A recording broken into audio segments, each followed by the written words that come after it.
I think as we get a bit closer to Halloween, I'm going to try to cover some Halloween-specific cases and mysteries on this account. Welcome to Creep Time on TikTok with Silas Dean. This is the mysterious case of Chris Jenkins. On Halloween night in 2002, 21-year-old college student Chris Jenkins goes out for a night with friends in downtown Minneapolis. At around midnight, his friends lose track of him and can't seem to find him anywhere, so his sudden disappearance is reported to the police. Chris remained missing for 4 months until his body was discovered in the Mississippi River. Police had immediately recognized him because he was still wearing his Halloween costume in the water. Ruled as maybe an accidental drowning because he was drunk, his parents insisted there might be something else going on here and pushed for a further investigation. A re-examination of his remains deemed that his death was not accidental, but a homicide. Authorities remained very quiet about public details of the investigation, but an incarcerated witness would come forward to say that he witnessed the murder of Chris that night and that his body had been dumped into the river off a bridge. This has never been substantiated by evidence. Authorities believe that this man has no reason to be lying about this. This case has also been theorized to be connected to a string of mysterious deaths around the Smiley Face murders. Around the same time that Chris went missing, there would be at least 40 other college-age males who go missing and are found dead under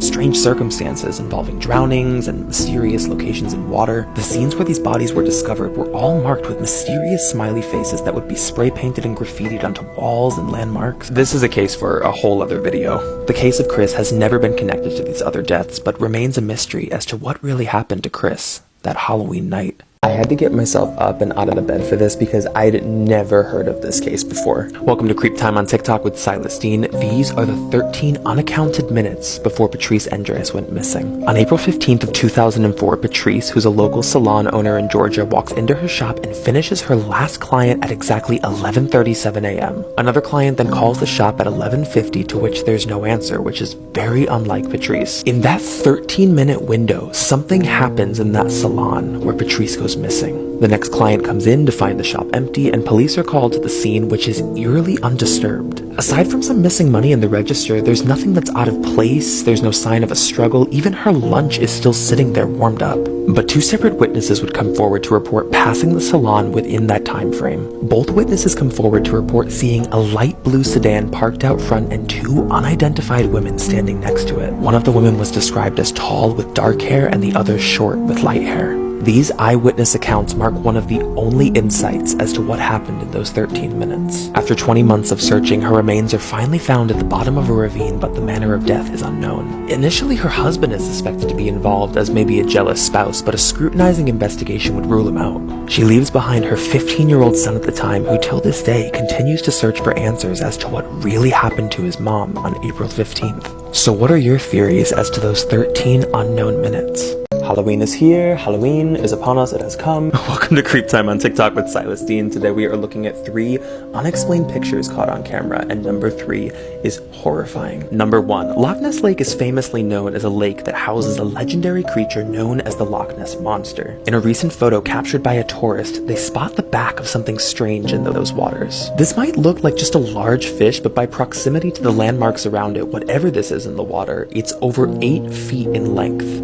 Number 2. This photo was captured in 2010 with a group of UK teenagers hanging around a construction site for a nearby building. They took several photos on a digital camera and immediately noticed the figure in the window behind them. Freaked out, a couple of the guys try to climb the scaffolding to call out to whoever's hiding in that building, but to their shock, when they got up to the window, they saw that the floor hadn't even been finished in the building and no one could have been standing at that window. Number 3. Everybody knows the McDonald's Playscape is a kid's dream location. So when a mother and daughter arrived at one nearby, they were excited to see that there were no other parents or kids around. It was completely empty. While playing in the playscape, the mother captures this photo and sees a gray face standing right next to her daughter inside the tunnel. When the daughter comes down, the mother is distressed and she inquires about who this other child is who's inside the playscape alone, to which her daughter replies, it's her imaginary friend, Beto. This is a terrifying case. It's terrifying because it could happen to any of us. Welcome to Creep Time on TikTok with Silas Dean. This is the haunting story of the Watcher. On June of 2014, Derek and Maria Broaddus and their 3 children are moving into what they believe is their dream home. This house would later be known as the infamous 657 Boulevard. 3 days following the sale, an anonymous letter is received signed The Watcher. The letter would describe intimate details about the family and claim to be from someone who was watching the house. The letter is brought to the police with the former homeowners, and they're instructed to keep everything quiet while the investigation is underway. 2 weeks would pass and a second letter is received detailing revealing even more knowledge of the family. Chillingly, the letter is now describing things that are taking place inside the home. Things that you could only report seeing if you were watching through a window. The letter would describe details of watching their daughter paint from inside the house. The family would actually remove their children from the home and then worked for 2 years trying to sell it. But at this point, details of the case and rumors of the house had already circulated through the media, and the house was essentially unsellable.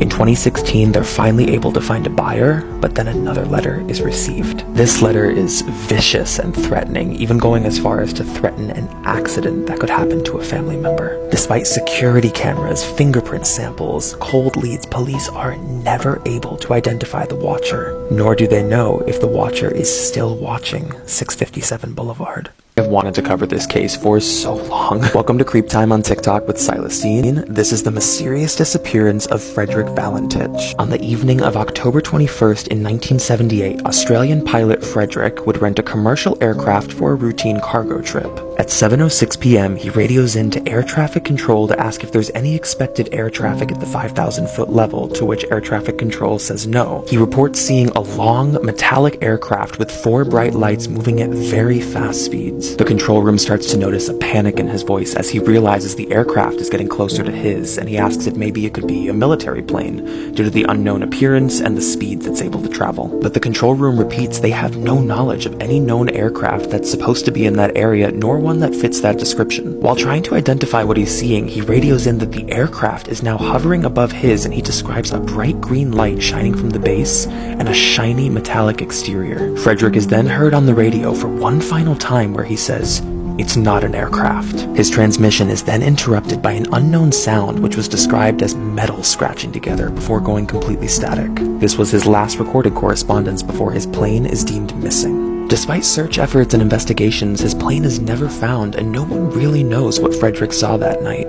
Those final last words are some that have haunted the flight community for decades. Thank you guys so much for 10K. So to mark the milestone, we are going to do a very requested case. This is the infamous story of the Black Dahlia. So everything really begins on January 15th. It's early morning, it's 1947, and a woman who's walking stumbles upon the severed remains of an unknown woman in South Los Angeles. Her body is mutilated. She had been sliced in half, all of her blood had been drained, and she had been cut from the corners of her mouth all the way to her ears. Los Angeles had never seen anything like this. It becomes front page news for over 31 days straight. She's eventually identified as Elizabeth Short. 22-year-old Elizabeth Short was living in Hollywood at the time as an aspiring actress with a little bit of a troubled past. But the theories around this murder are really what's fascinating. The one that makes the most sense to me is that this was most likely carried out by someone with medical experience. The incisions at the corner of her mouth, as well as how her body was severed, would indicate the experience of a surgeon, which leads us to George Hodel. George was a Los Angeles physician who was widely expected of being involved. Not only would he have the medical experience to actually carry out these murders, but his own son comes forward to identify a picture of the Black Dahlia found in a family album. With a history of masochistic fascinations as well as incestuous assaults, he certainly fit the psychological profile of somebody who could carry this out.